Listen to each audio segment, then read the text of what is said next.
welcome to episode 135 of the Confident Live Marketing Show. My name is Ian Gray, and in today's episode, we're talking about how to podcast with confidence. And I've got a special guest because you don't want to hear about my view on this. We've talked about this a lot.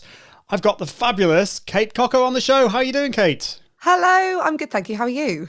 I'm doing really well. I was about to say I'm surviving, but I'm more than that. I'm good today, and I'm excited to have you on the show. I don't think we've actually met in person, have we? But I kind of feel, I don't know, it's kind of funny. I feel I have. Yeah, I know. It's one of those. I say that there are people in the world that you know across the bows. Yes, I see you across the bows. Exactly. It's the strangeness of social media. So I just want to say, if you are watching live, welcome. I can see we've got some lovely people here watching. We've got Katie Simpson, who is saying good morning. Morning, and is Katie. Great to see you. And you have been dancing like me, which is great. If you have just joined us, welcome. We're broadcasting to all of my channels, but we're also broadcasting to Kate's YouTube channel as well. So hello, if you're watching on Kate's YouTube channel. It's a first for me. It's a first for me to be broadcasting live on my YouTube channel, which is great. It's very exciting. Very exciting. Well, let us know, where are you dialing in from today, Kate? I'm in Chorlton in Manchester. And I've been here for a good few years now, 15 years, and love it. I'm a southerner by heart. Well, or am I? No, I'm a northerner by heart. I grew up in the south and then came back. Oh, I see. I don't even think we had a conversation about this, because that is literally down the road from me. It's so funny. I live in Cheadle. Oh, hello, Cheadle. My mother-in-law lives in Cheadle. Or Cheadle Hume, technically. We just moved. Bit. Yeah, the posh bit. But Chorlton is great. As one of my favourite, what do you call it? Like supermarket, I suppose. It's Unicorn. Do you go to Unicorn Grocery? Yeah, it's a cooperative. Yeah. So it's like a large vegan cooperative. Yeah. And it's run by locals and all of that. And it's brilliant. It's one of those where when you look at a recipe book for maybe some like Ottolenghi recipe book and you go, what's that? The Unicorn has it. Exactly. You go there and they do very lovely onion barges. I'm very much into Indian cooking. Yeah. So it's really nice. But we mustn't talk about that because I'm already getting hungry. So today we're going to be talking about, we normally talk about going live with confidence, but today we're going to be focusing on the podcasting part. If you've been watching the show for a while, you know that I'm a big advocate of going live and then repurposing it. I talk about my 5 Ps process. Now, I believe Kate has a similar kind of thing. I think is it 3 Ps we're going to be talking about? It's funny, isn't it, these Ps? Yeah. There's 3 Ps in sales as well, isn't there, I think? Yeah. Or business or something like that. So, no, mine is don't tell us yet. Okay. Because I haven't clicked record yet on the podcast bit, okay, so fine. We don't want to get into that. But if you have any questions about podcasting, Kate is here for you. Let us know. We are very excited to be talking about that today. But it is time to get on with the show, so we'll be with you just after this.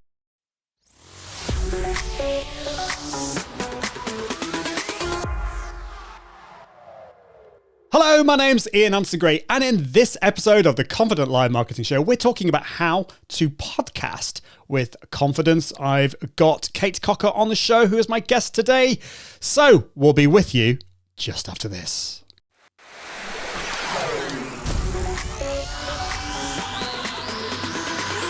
Welcome to the Confident Live Marketing Show with Ian Gray.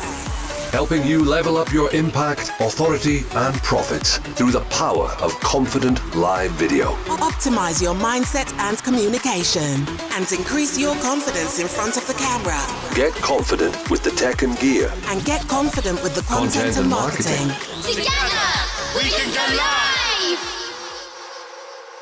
Well, hello. Very excited to be here. We're talking today about podcasting with confidence, and I've got Kate Cocker on the show to talk about that. So we'll be talking about that very, very shortly, but just a few things before we start. First of all, to let you know about the podcast. Of course, this is a live show, but it's also a podcast. We go live every Tuesdays and Thursdays, but the podcast is every Friday. If you go to iag.me/podcast, you can follow that, you can listen to that, and also read all the blog posts associated with that podcast.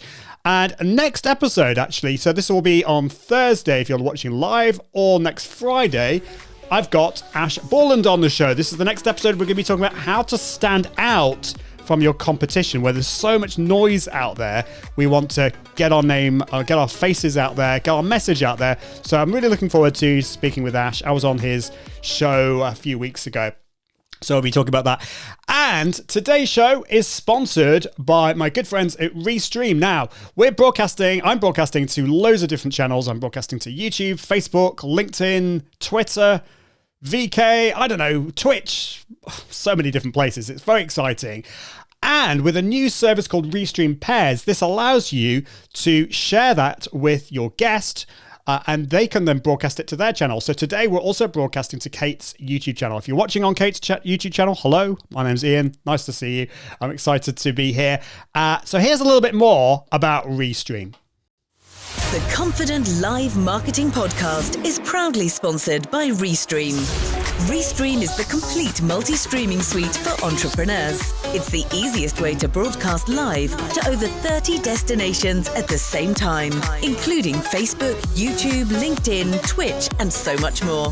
Restream Studio makes it so simple to stream directly from your browser. Bring in guests and add your branding, videos, and graphics, and view and highlight comments from your destinations, all at the click of a button. Take Restream for a test drive and get your first month completely free at iag.me/Restream. Well, it's time to introduce Kate to you. I'm very excited about bringing Kate onto the show. She is the presenter coach, and she wants you to be heard. Kate helps entrepreneurs get brilliant at speaking in public, whether that be on camera, on stage, or on mic. Podcasts, though, are her passion, and she works closely with business owners to create compelling audio that generates leads and sales. Welcome to the show, Kate. Great to have you. Ian. Hello, how are you? I'm doing really well. I'm excited to have you on the show, and excited that you're just down the road. We were just talking before we started. I know. I'm in Cheadle, and you're in Chorlton. Chorlton.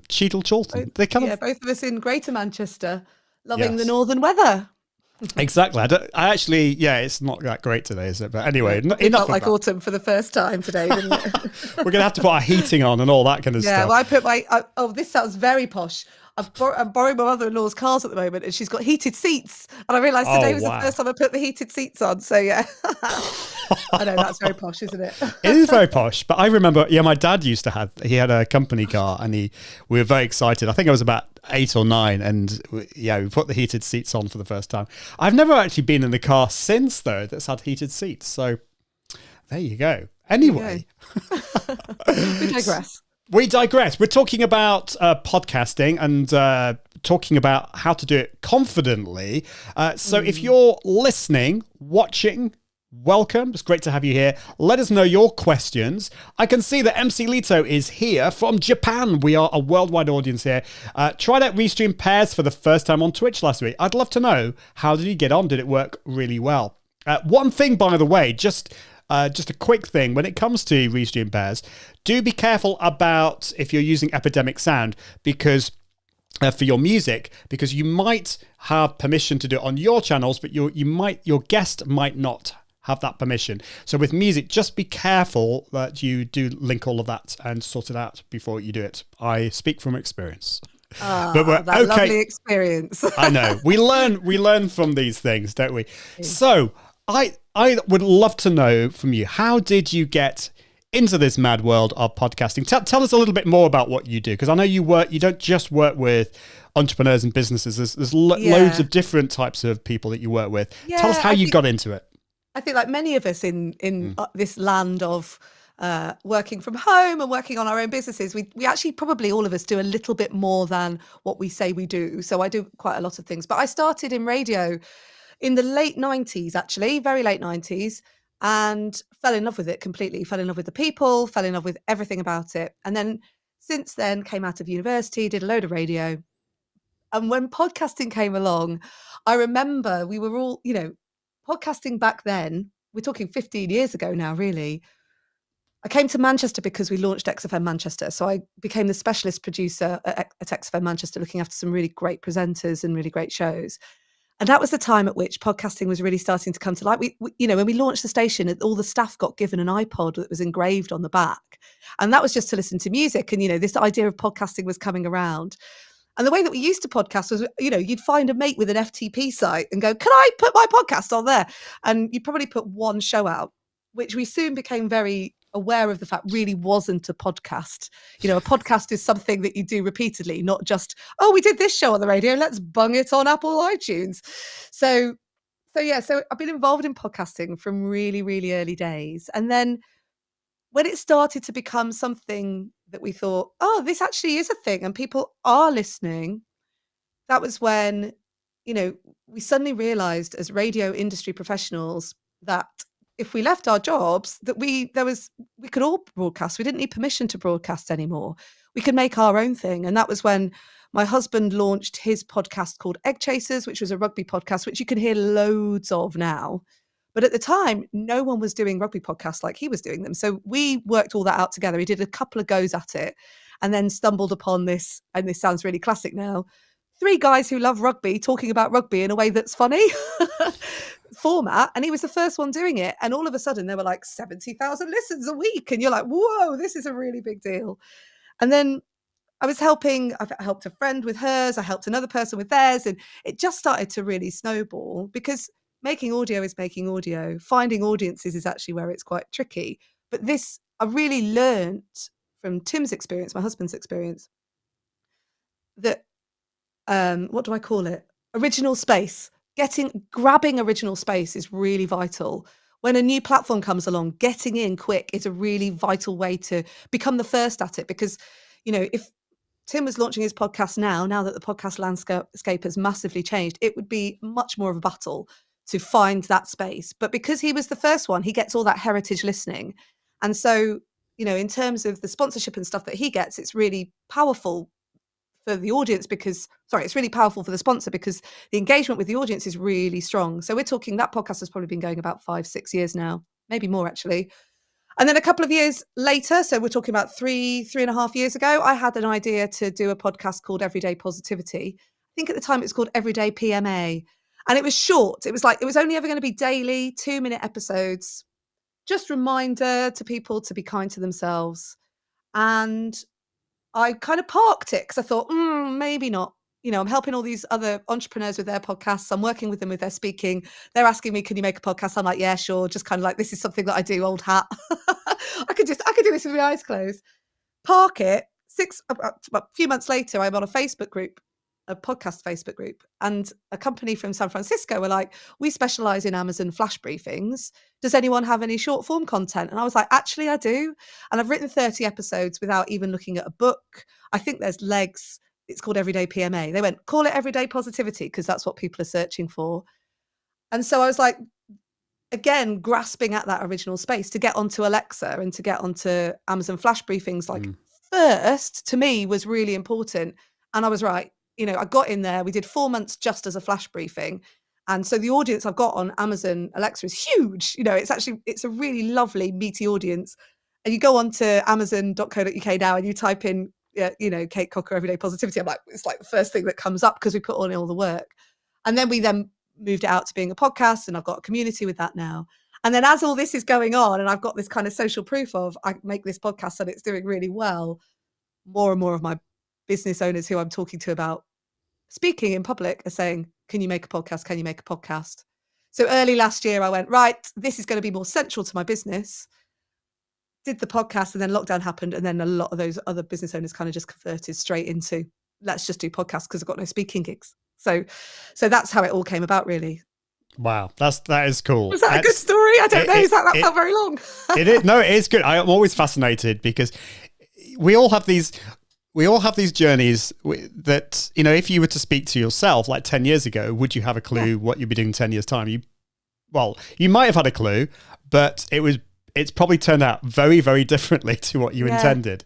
I mean, I started out making jingles in radio. That was where I started. I'd make the little sweepers that you hear between songs and all of that. That was what I did. I wrote those and made those. So it stood me in good stead. Having that technical capability stood me in good stead. And the thing I love, love, love about radio is I got to work with presenters and help them be brilliant. And that's absolutely the fundamental of what I do. Like, I love helping people speak in public. That's what I love doing the most. So I wanted to talk to you about that. So you help, correct me if I'm wrong, you help businesses, entrepreneurs to launch podcasts. So you help with the technical side of things. Do you help with editing and all that?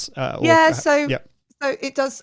Essentially, with the presenter coach, there is a training element. So it's more of a supporting you to make your podcast in a way that makes sense to you. So it could be that you're really good at the recording element and you can get yourself all set up. And then I now have a team who can edit for you and with you. Or if you want the whole podcast making for you, I've just started up a business called Purposeful Podcasts, where we do the full thing. And I'm working with people specifically to, provide this platform for them to get their message out that then really feeds into their business. So the presenter coach maintains its kind of coaching element, and then Purposeful Podcasts is more of the production company element. I do that with a PR company in Manchester called Roland Dransfield. So we work together with mainly their clients and building their podcasts for them, for them as a business or slightly bigger businesses. Awesome. Well, we should definitely talk about the mindset side of things and confidence in a minute. But I just wanted to kind of clarify two things, really. First of all, I'd love to know, what is your definition of a podcast? Because I think there's so much misconceptions about this. It seems like an obvious question, but like some people say you can have like video podcasts or it's just audio only, or you download it from somewhere. You can put a podcast on YouTube. I mean, I have my own views. How would you define a podcast? I think we have to be open to the idea that things will evolve and change. As an audiophile, someone who loves audio, I went through a period about a year ago where I was like, why can't I find this podcast? This person says they've got a podcast and I'm on Spotify and I'm on Apple Podcasts. I cannot find it. And it turns out it's just on YouTube and it's a video podcast, or horrifically titled a vodcast. And I kind of was a little bit resistant to that as a definition. But the reality is people are listening to podcasts through YouTube. So some do have a video element. So I think in terms of definition, it makes it tricky, actually. I've not been asked that question, Ian. I think I'd like to put you on the spot. It has to be more than one episode. And I think it has to have a real purpose. It has to have a theme. So the businesses like your own, you're dealing with topics that are really essential to the audience that you want to attract and the people that you already work with. If you're doing something, I kind of see that there are two sorts of podcasts. One is this business podcast, which is about the business and getting that message out there. And then there's these content podcasts, which is the business. So the content podcast model is, maybe made by the BBC or maybe made by someone who's got a story to tell, the Gimlets of the world, and they build that audience and sell to that audience. So they build that listenership and sell the sponsorship, or they'll sell the, live reads, or they'll sell stuff to that audience. And that the business podcast model is more, it's not about growing a massive audience. It's about going, these are the people that I will impact and will be drawn to my business if this podcast does what they need. It's basically content marketing. It's that how can I create a transformation for this audience and become useful and interesting so that then I can sell my services or my product to them. So I think they're slightly different models, but both of them really sit in that they have a purpose. Like Serial is one story and it has a purpose. It is episode after episode after episode. Your podcast is about confident live marketing. It has a purpose. So I think that's the definition, something that has a clear purpose. And then it doesn't matter about length. So mine's daily, for example. But, I have clients who do fortnightly, some do monthly. So it just depends on what you're trying to achieve, I think. I think that's so important, having that plan right from the beginning. You need to know, why are you doing this? What are your reasons for doing this? And that's the first thing that with my clients that I talk about, whether it's a live show or podcast, you need to know that. Otherwise, there's nothing worse than a podcast or any piece of content without any kind of purpose. So you talked about in the good old days when your husband launched his podcast, it was so much easier. And I hear like cut through was easy, wasn't it? Cliff Ravenscraft was telling me like a few months ago, he's a big podcasting name, that when he launched his podcast, there were tens of thousands of people downloading every day. Yeah. Now, that's not, in most people's cases, the situation today. If you launch a podcast, you're probably not going to get that. But so I'm painting a very depressing picture here deliberately, because I'm hoping you've got some good news for us, or how have things changed, and is there any hope? Oh gosh, there's always hope. Of course there is. Okay, so it depends how you frame it, I suppose. It depends what angle you look at it from. So yes, you are not going to launch a podcast unless you are, very famous and have a massive profile already that's going to get a massive cut through straight away. If you are launching a podcast for your business, or if you don't have a podcast for your business, you are missing out on the fact that you have people that you can get to and engage with at a deeper level. I think the things that I think about now are, there's 2.5, probably more now, 2.5 million podcasts in the world. I think there's something like 850,000 of those are active. So that already gives you a bit of an idea that there's still space in the market for you. There are still titles I can't believe don't exist as well. It's amazing. There are some titles that there are like 5 different podcasts with the same title. But there's other podcasts. I'm about to launch a podcast that we've done the title for, and I'm like, I can't believe there's not a podcast called this. But if you think about it, there are 37 million YouTube channels, right? And there are goodness knows how many billion books in the world. So in terms of getting that original space, yes, it's useful if you can find it. Yes, it's useful if you can do an idea for the first time. But it also shows that there are people listening, that there are people out there who want your stuff, that there is even more room for growth. And so still is now still a time, there we go, right way around, to get a podcast launched, because there's still people listening. And I think it's something like it's less than 20% of the UK listen to podcasts. So that's, again, there's a massive growth area there. And more people are aware of them. Now that the big names are really doing it properly, people like BBC Sounds, those areas mean that people outside of that younger end of the audience can find a podcast and know what to do with it. So there's areas that you can really maneuver into. Fundamentally, I always talk to businesses and I talk about broadcasting to themselves first. So broadcast to your own clients first, because that's almost like the red button that you press to create the cloud. So if you can help the people that you have already, and you can use the mailing lists that you have already, and you can use the marketing sort of lines that you have already, this will be an opportunity for you to engage more deeply with the audience that you have, and to then give them something that means that they then go, oh, you've got to listen to Ian's podcast, or you've got to watch his live stream, and that's where your growth will really come from. Plus, if you get 20 people listening, if you had 20 people in a room listening to you every week, you'd be very happy, wouldn't you?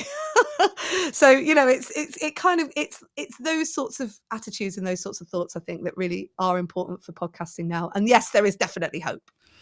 I knew you'd say that, because you've got the positivity podcast. What's it called again? The Everyday Positivity. Everyday Positivity. Yeah, there you go. So I deliberately, I hope people don't think I'm like this normally, a depressive character, but I wanted to paint like the bleak landscape, and then allow you to lift us up out of that, because there is hope. Yeah, but I think it's really not. That's really relevant right now, because I think especially over lockdown, when everybody, all that they could do was a podcast, or ways to sort of keep the business and feeling like you're doing something alive. Podcasts was where it was at. And I think it's really easy to look into the world now and go, right, I'd like to do a podcast. And then you look and you go, God, everyone's doing one. Oh no, there's no point. I just think there's always a point. You're looking to build an audience of something rather than nothing, right? And if you don't have a podcast, you've got nothing.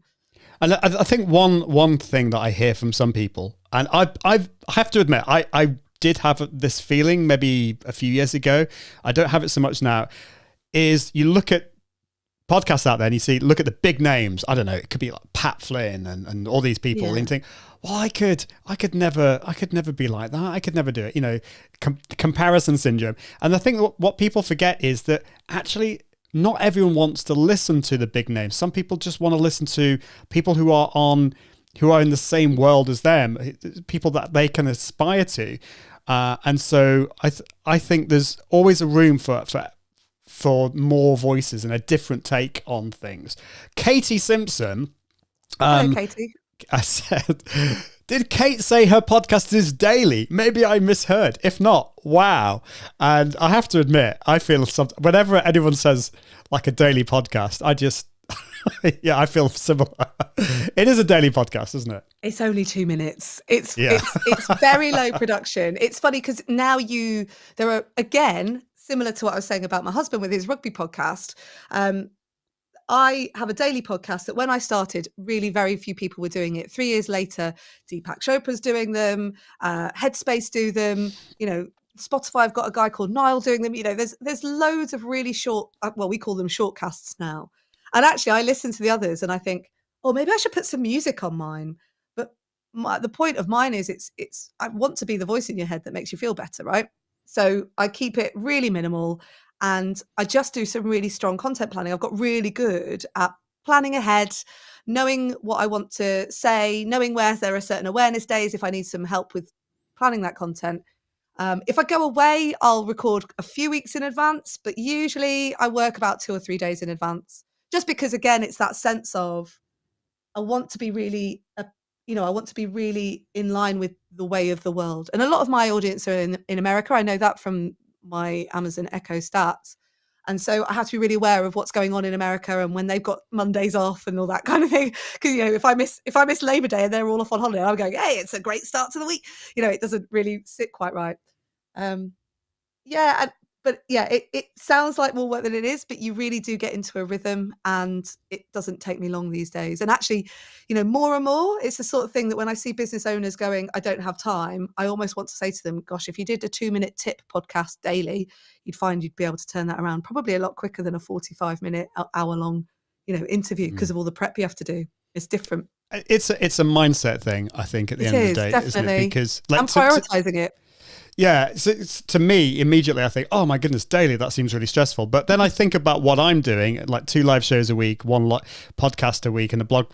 And if I'd said that to myself like 2 years ago, I said, oh no, there's no way I could do that. But I've developed a system and a process that works for me. And also, I think it also helps if you have a team later down the line. So you don't have to do everything. I mean, presumably with you don't have to do the editing and all that kind of stuff. The edits are usually like, they take me 10 minutes anyway, because they're very short and I know where I've messed up. So I know where I've started again and gone, no, that wasn't right. But a couple of years ago, I needed to put an award entry together and I used a producer called Will Dell. And it was very apparent that he really understood me. And so I quickly snaffled him up. I went, come on, work with me. So I use him to do the basics of the podcast. I mean, it's really not a hard edit. It's literally a 2 to 3 minute episode with a couple of cuts in it. I just take out a couple of ums, take out a couple of false starts. But again, and that helped me grow the team again. And it's really nice to be able to just throw the edit at someone, just like you were saying. Like, if you can find someone who understands you, understands what you're doing, understands what you're trying to achieve, and you can just go, right, I've done it, and then you don't have to think about it again. That really is a time saver. Oh, it's a wonderful feeling. I had to edit my podcast recently for other reasons, for other reasons I won't go into, but oh my goodness, it was so. I used to love editing, but I think just the joy of this delegating it away and so going back to that, I just want to say hello to Colette, by the way. Sorry, hello, it's just like Colette has said hello a while ago and I just haven't said hello to you, but welcome, Colette. Great to see you here. Happy to be tuned in today. It's wonderful to have you here watching on YouTube. And we've also got Stephen Healy saying we all have different stories to tell. Our perspective is unique. And I totally agree with you, Stephen. 100%. I love that. And that, to me, you know, one of the biggest things is in podcast land is the interview podcasts, and you hear podcast critics going, oh goodness, another interview podcast. And, you know, fair point. you do need to have a niche, and you do need to be really clear on what your audience is getting. So it is just, you can't just afford to just have a chat anymore. But everybody's story and angle is different. Your experience as a business owner is going to be different to the next business owner, with a bit of a Venn diagram, I suppose. But your stories are really interesting. And that's where the presenter coaching comes in, because I work really hard with my clients to go, okay, so we're doing an interview now. Think about the questions that you're asking. Think there are all these different ways of asking a question. My favorite, by the way, is the simplest one, which is it cold, or were you scared? Those are really great questions. But actually, if you tell your story as a business owner, you're doing two things. One, you're letting your audience know a bit about you so they can buy into you. And that's what you need. You want your clients to do, or new clients to do. And number two, when you tell your story, that is absolutely instant inspiration for the person that you're interviewing to tell theirs, or to tell more of theirs. So it's a really useful interview technique. And so then that makes it different, right? You need to get into those niches, details, and stories, I think, to make yours really unique. Absolutely. And Katie says, Pat Flynn actually talks about the draw of the ordinary person in his podcast. One of his most listened to episodes is when he interviewed a couple who started up their online business from a very humble beginnings. One was a football coach and the other was a librarian. And yeah, he was talking about, I was on a panel with him yesterday, and he was talking about that you don't have to always interview the big names out there. It's people are actually interested in real people. Yeah. I'm not saying that the big names aren't real people, by the way. It's just, well, I think you can't, I've done podcasts where we've had really big names on the podcast and they've done nothing, but a great story will travel further. There's a podcast, Seth Rogen has just released a podcast called Story Time with Seth Rogen. I think it's Story Time with Seth Rogen. And The Trail is a great example that actually the best story comes from his non-celeb friend who talks about being attacked by a bear. You're like, I want to listen to that podcast. So I think it's really important to be able to dig into people's stories and find the story and hear that. And equally, and I'm going to tell you a bit of a secret here, which is that, I spend a lot of time marketing my business on the fact that I work with this broadcaster and that broadcaster, and look at this big podcast I made. I mean, we made Reality of Reality TV with Fleur East last year. And I got some feedback recently from someone that was like, that was more than one person that said, I don't think you wanted to work with me. And I realized that what I'm doing is saying I work with these really high-end broadcasters, which is great, but my passion is for people who don't normally stand up in front of people and speak, and people who know that they need to, because that's how they'll improve their business. And so I've done myself a bit of a disservice. So absolutely, that's in action. That's something that I'm mending right now, which is, getting testimonials and the right kind of marketing from the right people is really important. Isn't that fascinating? I think we're very similar in that respect, because I do like working with like corporates or big names, and it's fun and interesting.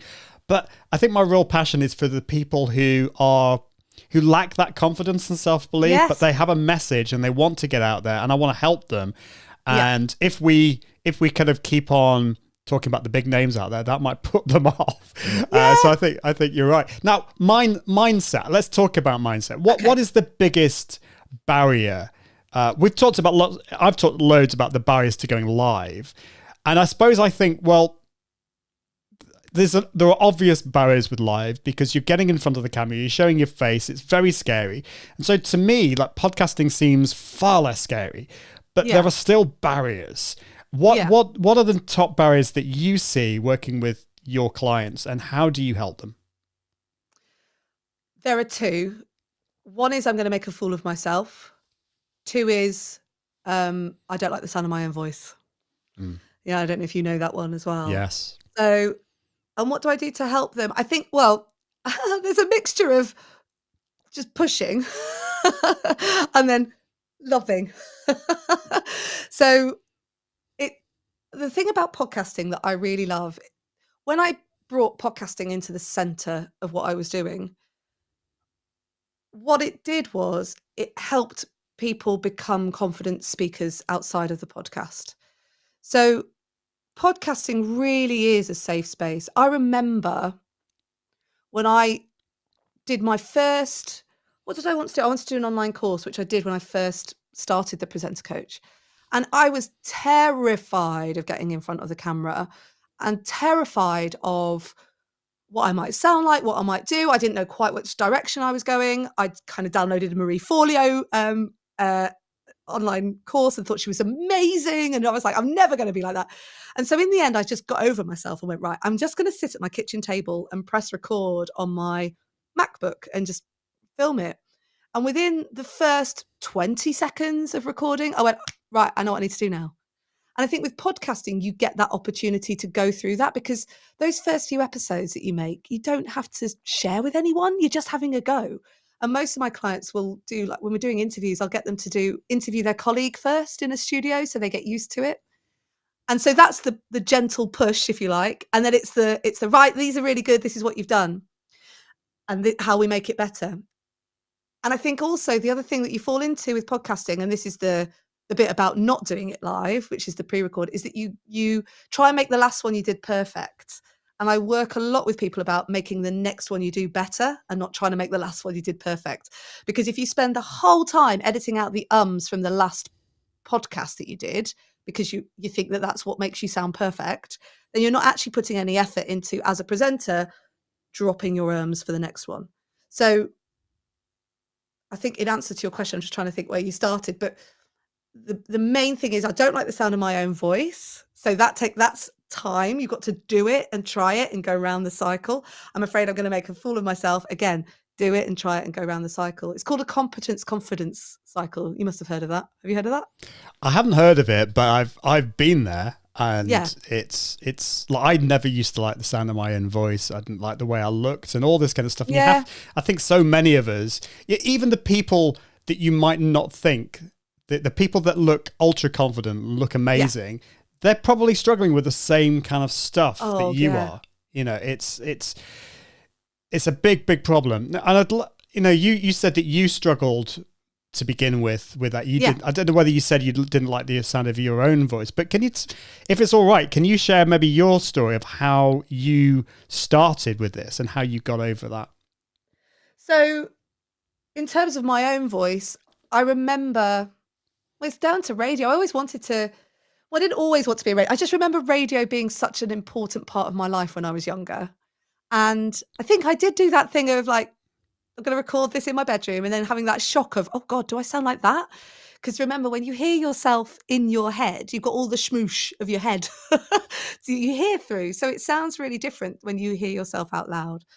And, I did that thing of going, oh gosh, aren't I annoying? Oh gosh, I'm too exuberant. And I've had all sorts of things. Even going on camera. I was thinking this the other day. I did a positivity workshop that got filmed for a company called Food for Thoughts, and they sent me the video, and the video is great. And they asked me on the spot, can you just do the intro? And I did the intro. We did it 3 takes, just like you say with your live stuff, just doing it. You just have to do it, and it forces you into that confident space. But before the session, I was really, really, really, really nervous.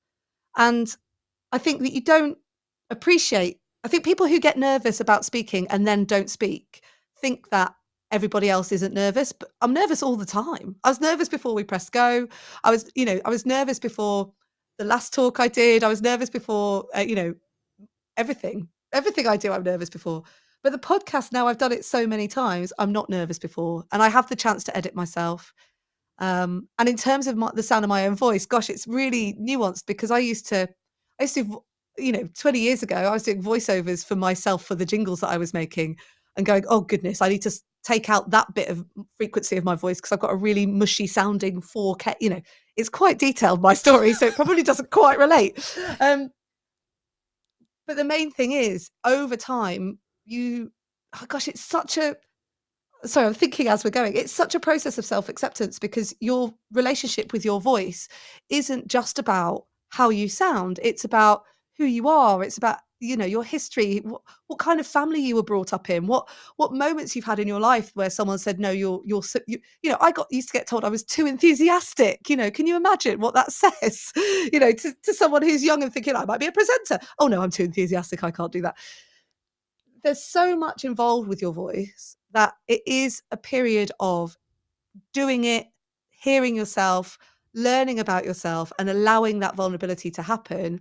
And that's when you start to rely on yourself and back yourself and go, you know what, I do know what I'm talking about. You know what, I do come across well. People do like what I'm doing, and you start to get into that cycle. So I don't feel like I've really answered your question there, because I've got a little bit of self-exploration myself. You have. And that's, you did exactly what I was hoping you would do, which is talk through some of that process. And it is messy, and it is complicated. Yeah. And you used the word vulnerability there. I think that's the beautiful thing about live video and podcasting, that it is about being vulnerable. We've all got some kind of history. I mean, for me, I moved up to Scotland. I was bullied because I had an English accent. I got a Scottish accent pretty quick. Yeah. And then I moved down to England and got bullied because I had a Scottish accent. Yeah. So, like, we've all got those stories. And ultimately, I think you kind of got to get over yourself and not make it about you, because you have a message to share, and people actually will love your voice with all its flaws and idiosyncrasies. That's a big word. But, you know, I think that's important, that you just embrace who you are and just focus on that. Would you agree?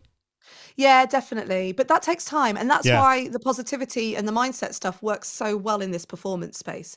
Because what I'm trying to do with these two things is, it's about putting the confidence in behind you and giving you the support that you need to go, right, I'm just going to do this because I've got to just do this. And then it's about managing fear. So it's about how do you manage that discomfort? How do you get comfortable with that discomfort? When does that discomfort go? And actually, for me, in terms of my nerves and my understanding of my capability when I'm presenting in whatever place I'm in, those have come from the moments that were the disasters, or the moments that you go, oh goodness, this is the stuff of nightmares in a way. So at Pods Up North, we ran a conference a couple of years ago called Pods Up North. And I was organising it. So my prep for my session on voice, it's only going to be a half hour, 40-minute session. I'd done it in a way that I never do tell people to do their prep for presentations. Like, I just gathered my presentation slides together and thought, you know what, they're there. I know this stuff. I'll just use them to remind me. And then the PowerPoint didn't work. And I literally stood on the side of the stage with the PowerPoint thing in my hand and thought, you're fine, just do this. And I was able to run a whole 40-minute workshop on voice in order, in a way that makes sense, in a way that people benefited from, without the prep. And that's doing it live, right? This is what your experience is when you do things live. You do enough prep and then you go, well, I've just got to let go of this, which you get when you work in radio as well. And doing that actually was a big confidence step for me. And then recently I've been experimenting with some live streaming stuff, and I showed the demo. I got to do an hour basically, and I got a demo. I thought I was demoing the dashboard, and I got to the dashboard, and they went, right, you're going to start in 3 minutes. I went, I'm sorry, what? I've not prepped anything. They're like, yeah, we're all in the office waiting for you. We're going to be listening and interacting and what have you. I was like, what? But doing it and coming out the other side and going, that went well. And again, same thing as when I did the online course. I know exactly how I would make that better next time. Those are the bits where I gain my confidence. It's like jumping into the pool of very cold water and discovering that once you're in, you get warm. It's fine. Those are the areas that I grow my confidence. And so I try and do that with my clients, in that kind of, here's your support, gentle nudge. Here's your support, gentle nudge. Here's your support, gentle nudge. And I like it when they're not prepped. I like it when my clients have done a few episodes when they're prepped, and then they go, I haven't prepped for this one. I go, let's go. Let's do it. This is a good one. You know the order. Get the beginning right, get the end right, and then everything else in between, just use your ears and you'll be fine. So it is, again, I know we keep talking about it, but it is about doing and then just not expecting you. Can I swear? Well, we could beep it out later. That's fine. I'll do the polite version then.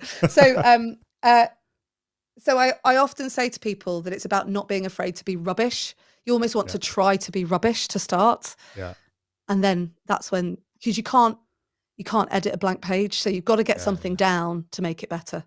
So just record, just go into your kitchen and record yourself on your phone and see what it sounds like and work out what you need to do to make it make sense. Absolutely. It is about jumping in the deep end a little bit, and it's feeling uncomfortable. It's like, who wants to do exercise? Even like Olympians don't particularly want to do exercise, but they do it because they need to. And so I love that. Now, MC Lito says, I love that last sentence. This was a few minutes ago. So yes, okay. In other words, done is better than perfect, and move on to the next one to get better. Martin on LinkedIn is saying wonderful tips shared. And Katie is saying, this is really freeing. Thank you. That's, I mean, I think what you've shared, Kate, is awesome. So we've talked a lot about mindset, and that's deliberate. Yeah. Because that's the biggie. Once you sort that out, by the way, Martin Buckland, I'm so excited, is coming on the show. I keep on telling about Martin's story about how he overcome his fear of live. And so we're going to be talking about in a few weeks' time. But let's talk about your 3 Ps, and when it comes to actually launching and planning, and then I want to get on to, once you've actually done it. I'll give you a little time to remember. Remember. And then I would like to talk about how we can then promote and grow our audience, because podcasting, one of the things about podcasting is it takes time. This has been my experience. I remember I knew this would be the case, but when I launched my podcast, I knew that it was going to take time. And when I got to about episode 20, it's still, the numbers weren't quite where I wanted to be. And I was starting to feel really depressed. And I went to a conference and I wasn't going to I told myself, I'm going to keep going. I'm going to keep going. I'm going to keep going. But I was really feeling depressed. And I went to this conference, and suddenly I met 10 people who all said, Ian, I love your podcast. I was thinking, well, why didn't you tell me that last week or the week before when I was about to? And so, tell us about the Ps, and then how we can grow our podcast.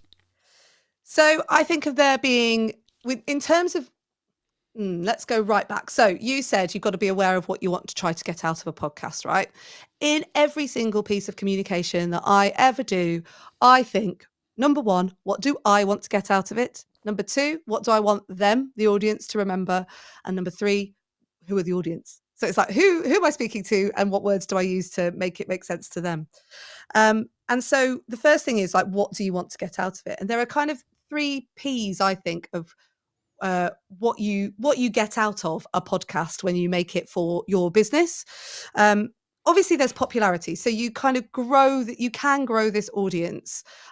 You can build an audience and build a community that you can really, as I said before, the content podcast business model is grow the audience, sell things to the audience, right? So it's about quantity rather than quality. The thing that works really well for business is the other P, which is prestige. So prestige for me is twofold. It's about becoming an authority in your field. So really getting people to understand that you know what you're talking about, because you are out there talking to the other people. If you do an interview podcast that are doing your thing, you are out there, leading your community, if you like, and going, right, this is what we need to find out to be better at what we do. So you can become an authority and a thought leader by doing it. But also you can enter yourself into awards. So when we've won awards for the podcast that we've made, it's something to talk about. It gives you an opportunity to get into the papers and all that kind of stuff. It gives you an opportunity to talk about it. So it's about kind of that popularity, prestige, and then building your profile, which is the PR part. Now, the best thing about podcasts for business people is, number 1, it gets you better at speaking, as I've covered already. But number 2, it gives you something to talk about. And this is where the growth can really come into play, because what you're doing, if you treat your podcast like the mothership, for example, like in all content marketing models, you have the hero content. It's the thing that you spend a lot of time on and you make it really good. So it could be once a month we do an hour's video with Brene Brown or whatever. With a podcast, you can do that at quite a low cost, quite a low effort, if you like, as well. She says reluctantly, because it is hard work. But you can create that kind of hero content on quite a mass scale, and then you can repurpose, and it gives you something gives you the opportunity to talk to your audience about things that are in that podcast. It gives you content for other platforms. And then the other thing that you can do, and that kind of profile element, I love it when some of the clients that I work with, if they have a PR working with them, they work really hard at getting some of the content from the podcast into like the papers. So I loved it at the beginning of lockdown, when one of my podcast events that made me, we had Sally Lindsay on talking about how she wouldn't go into the I'm a Celebrity because she didn't like prawns. And that was all over the papers. I was like, this is, that's not a story, but it is a story. So I think it's long gone that papers don't have an interest in podcasting. They definitely do. But one thing I would say is that, in terms of growing, this is what you asked me about initially, wasn't it? The growth part. One thing that is really, really clear when we, the reason I say those three things, like if you get into the papers with your podcast, that is not going to drive your podcast audience. Time and time again, I do not see it having an impact in terms of audience. Time and time again, I see it having an impact in terms of profile, what things you could say, bringing in other clients, but not audience to your podcast. What brings in audience to your podcast is big guests doing what they should do and promoting your podcast. So you get that spike and then you hope to hold on to people. Being in digital spaces. So making sure that you are in the spaces in a digital sense, where your audience are. So guesting on other podcasts is a really clear way to grow an audience for your own podcast, because they're podcast listeners. So they then go and check out your podcast. And then in terms of, driving that podcast audience as well, it's, as I said, like actually every single person that listens to your podcast is one person. And so if you can look after that one person really well, they will tell a friend about you. And that's actually how you grow a podcast. You need that recommendation from one person to another. And, it's funny, even if you get reviews I've had podcasts that have had reviews and you don't see an impact on the numbers. It's not like it goes ping like that. Radio interviews, TV interviews have a bit of an impact. But, we're all, at that point, we're talking about Kath Tilsley on Good Morning Britain saying, here's the podcast. That's a big deal. So, of course, people are going to listen. But yeah, so those are for me, the really three key ways to really grow an audience. But I would be really focusing in on how you look after and capture the audience that you have when it comes to your business. So, the benefits we see are it drives people back to websites, and that then helps with the client leads and the client sales. And it really builds on that authority. So people out there talking, like I am now, people hear me talking about podcasts and what I understand. Hopefully that means that they think, oh, it's worth checking her out, and that's how you drive the leads and the sales. So important, that community and making people feel special. And yeah, I've definitely seen that. I mean, we've got wonderful people that are involved with the live show. That's one reason why I love live, because there is more of that interaction. Yes. Oh, goodness, it's great, isn't it? It is amazing. Now, that's one thing that you don't have with podcasting. And yeah. I would love it. If you are listening to the podcast, I'd love you to get in touch and say hello, and let me know how I can support you and help you. And one way to do that, of course, is to come over and watch one of the live shows. And you can do that by going to confident.live/subscribe.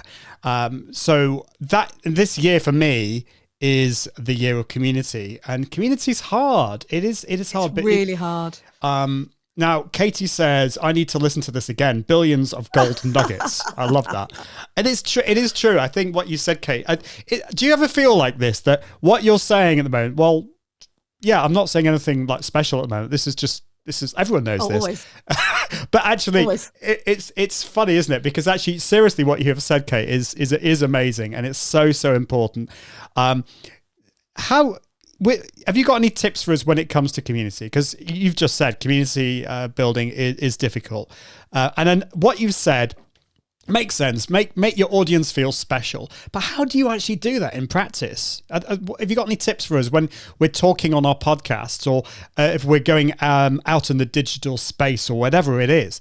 How can we actually do that in a practical sense? Well, I think the key thing is places like, this is an area that it's not easy. Followers on Instagram, followers on Facebook pages are great. Using ways to engage is important, because actually if you get them talking back to you, that's what you want. You want people talking back to you, you want that community done. But with everyday positivity, the thing that really changed everything was the Facebook group. Changed everything. The fact that we have a place where the audience will come and I can talk to them. So I'll bob a message I work really hard at, I need to be in that community talking back to people all the time. They can post things in the Facebook group. It's called Everyday Positivity with Kate Cocker if you want to come and find us. And I do monthly hangouts now as well. So I do a free kind of, we do almost like a group coaching session once a month. And what I use that for is it's a really lovely space to go to get a sense of what's this audience doing right now and what do they need? And that is really important and really powerful to improve the content, to improve the offering. I'm now starting to offer things like coaching through Everyday Positivity. I'm doing events through Everyday Positivity. So again, that's another revenue stream. And it's a real kind of, for me, Everyday Positivity is absolutely the ground at which I go, what works, what doesn't, in terms of how I can mirror that onto other podcasts. So it's that capturing, and we've got a mailing list with Everyday Positivity now, so I'm emailing them once a month. And actually my personal email list for the presenter coach needs a lot of work. So it's, to me, the building of community can only happen if you've got them in one place, and that's why the Facebook group works so beautifully. That's why a mailing list works so beautifully. And what you'll find is that you get that little triangle. So there's people at the peak who will be with you, and you say jump and they will jump. And they will do anything for your podcast. They'll be really dedicated. And then there's sort of a layer below. And what's really interesting with Everyday Positivity is I've done it so long now, I can see there's almost like waves. So there are some people that come and they love you for a period of time, and then they sort of seem to disappear. And but then the next wave of people come along. So if you're thinking a bit like that, and you're thinking, right, what is it that the community needs? How can I serve them beyond the podcast, even if it's just a quick, hey, how are you, in your Facebook group? Those are the things that, the podcast is something for people to gather around, but you kind of need a place to capture that gathering. And so that's how I think you grow community. You have ways of them feeling like they're part of the gang. And the podcast is great for that, because you can slip into, you may have them yourself, sort of little, what they call that, like we did an event once, and it became all about the stickers, send your community stickers. And I made a sticker saying, send them stickers. It's those things, those moments that you have with your audience that you share, that then become the bit that they talk about, or the language that they use. So my lot, like for Everyday Positivity, I often end an episode with, you've got this. And they all love that. They, in the podcast, they'll end stuff with it. And when I end posts with it. When I talk to them and I'm like, should we do a mug? They're like, yeah, let's make a mug. Can it be you've got this mug? It's that stuff really makes a difference, I think, in terms of the growth of the podcast. Absolutely. Having a home, I think, is really important. Yes, thank you. Ugh, that was an easy way to say it. MC Lisa says call to actions, I suppose, is maybe a good thing as well. Having a call to action. They're making it easy for people to get involved, whether that's in a live or podcast or Facebook group, that kind of thing. Absolutely right. Just as before we finish, because we've almost run out of time, just a quick thought on getting onto other people's podcasts, because that was one of the things that you said. Yes. And I get all these emails from people, and they're all so badly, like I've never heard of these people. So there's a lot of negative side of things. But it does, reaching out to people can work, but what's the best way to try and become a guest on somebody's podcast? So you can tell this is a place in the podcast industry that has become, guesting has become a thing, because there are companies out there now that will do this work for you. So you can find a company that will help you get onto X number of podcasts a month or whatever. It can really vary. The thing that you need to make sure that you have, if you are going to go onto someone else's podcast, is a clear reason and a clear understanding of that audience as well. So again, those 3 questions I said really work. Like, what do you want to get out of going on other people's podcasts? So is it that you want to sell your podcast? Is it that you want to sell a product? Is it that you want to improve your profile?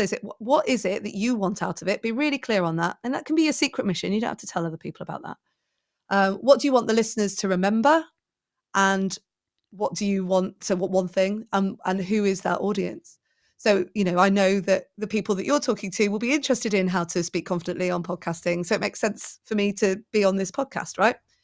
And then in terms of going and pitching yourself, having a clarity around that. So what's your story? what you're going to bring, what kind of questions could the host ask you, what's your biog, and get in touch with a good pitch rather than, hi, I like your podcast. Can I come on it, please? It's like, make it easy for me to put you on my podcast. I'll come on your podcast and I'll be able to help you with X, Y, Z, or I can tell your audience this X, Y, Z. And it makes sense for me to be here because this X, Y, Z. I think as someone who runs a podcast, that must make it easier for you, right?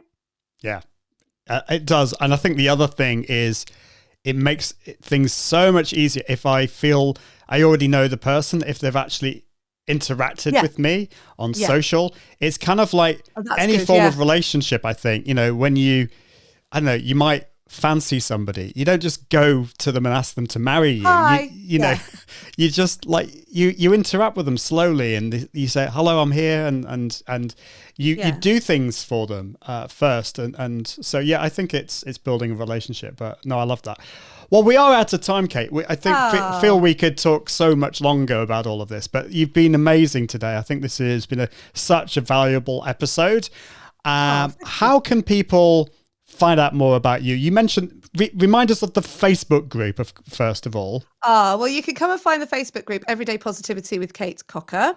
You have to search in groups, don't search in pages. People get stuck at that point. The podcast itself is called Everyday Positivity. So that's everywhere that you can get a podcast, is everywhere. You can also ask your Amazon Echo to open Everyday Positivity. That's quite exciting. But for presenter coaching and for podcast coaching, the best place to go is to thepresentercoach.co.uk. And you're very welcome to drop me an email, kate@thepresentercoach.co.uk, and you can find me there as well. And I've got masterclasses coming up, and I've got some power hours that are on the website as well. So feel free to jump on one of those if you want to talk podcasts.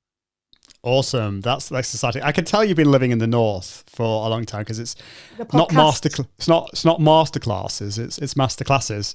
Well, I can tell you a little story about that, because Mr. Cocker, who used to do the Expo Manchester Breakfast Show, said that as soon as he went on the radio in the north, he started saying bath and grass because he thought it was rude not to. Oh, that's so he funny. changed his A very quickly. Isn't that funny? And now he says rugby, which is quite funny. Rugby. Oh, that's great. Yeah. Right. Yeah. Well, it's and you can sometimes you can go halfway and go masterclass or something like that when you get very confused. But anyway, thank you, Kate. It's been awesome. Do check out Kate's website and Facebook group and all that kind of stuff. And of course, you've got her email address if you want to get in touch. It's been awesome to be here today. Thank you so much for everyone who's been watching live, for you listening to this podcast. Thank you so much for plugging us into your ears and spending this time with us. Really don't take that for granted. Remember, next episode, next Friday, if you're listening to the podcast, or this Thursday, if you're watching live, we've got Ash Borland on talking about how to stand out from your competition. I can't wait for that episode. But until next time, I encourage you to level up your impact, authority, and profits through the power of Confident Live Video. See you soon. Bye. Thanks for watching the Confident Live Marketing Show with Ian Anderson Gray. Make sure you subscribe at iag.me/podcast so you can continue to level up your impact, authority, and profits through the power of live video. And until next time, Toodaloo.